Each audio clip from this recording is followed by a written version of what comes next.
He says the liberal cultural revolution and radical woke ideology is dead and common sense is making its way back to American society. Washington Insider Armstrong Williams joining us now with some of the headlines on the Hill. Good morning to you, Armstrong. Television news ratings, you say look no further than that, showing that Americans are shifting away from mainstream and left-wing media as networks do begin shaking up and shuffling their primetime lineups. Tell us more about this.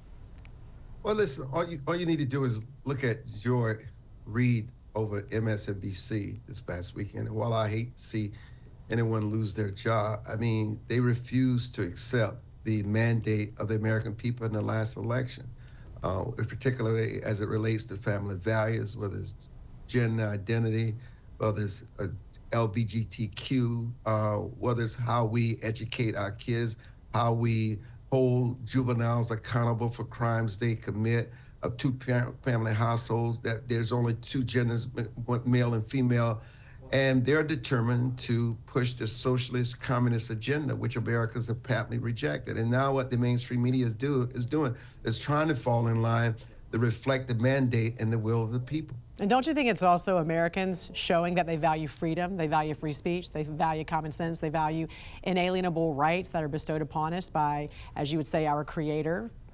Americans value God. Of course they value faith in God and liberty. And also the media has become propaganda and a part of an engine for the woke movement, everything that goes against what most Americans believe in. And Jen, this is across the board. I mean, it's no surprise that the legacy media and the mainstream media continues to lose their credibility because they think they know what's best, but they cannot continue to manipulate the American people. They just can't. As you say, these destructive cultural wars are shifting, and you say in favor of now Americans, which now have become the largest voice. We're also seeing, Armstrong, a huge shift with what's happening at the border. Daily encounters now, just a couple of hundred compared to more than 10,000, 11,000 at the height during the Biden administration, and that's per day. That's per day. Border Czar Tom Homan said he started as a Border Patrol agent back in 1984 and did not remember numbers ever being that low. So what does that tell us, Armstrong, about the importance of who's in the White House and the message that person is sending about illegal immigration? You know, it tells you that you have a president that's willing to serve and adhere to the will of the people. Promises made, promises kept during the campaign. This is what Americans voted for. I don't think they expect it to move at this breakneck speed.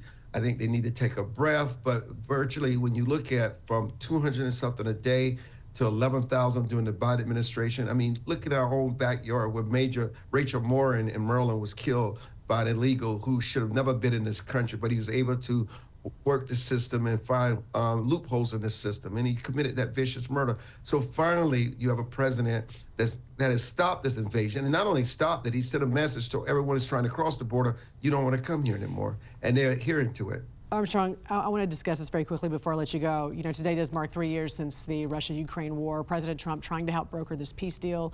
One thing that we know is for sure, Armstrong, Americans do not want to keep funding this war with zero accountability as to where American taxpayer dollars are truly going. The global landscape has changed since World War II. America is no longer going to be the parent funding everything that Europe does, and Europe has no accountability and responsibility. They need to build their own military. They need to stop this overflow of migrants in this country because you can see what the results are. And it's just not here in the United States. It's all across the country. And America is telling Europe it's not business as usual. Washington Insider Armstrong Williams, great to see you, sir. Hope you have a great week. Thanks for joining us here on this Monday. Thank you.